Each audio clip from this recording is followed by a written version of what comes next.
Setelah ini nanti kami akan rilis khusus terkait dengan masalah TM, dan ini merupakan bagian dari komitmen kami untuk menindak tegas terkait dengan masalah hal-hal yang tadi disampaikan oleh Bapak Presiden, judi online, narkoba, dan juga komitmen kami untuk melakukan bersih-bersih di institusi Polri.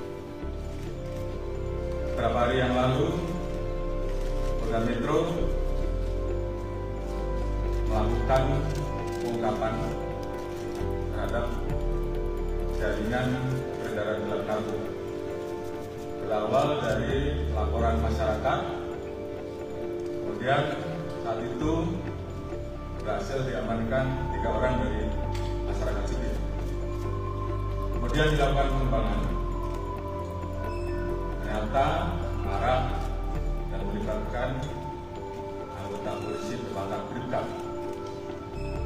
dan juga anggota polisi berpangkat Kompol, jabatan Kapolsek.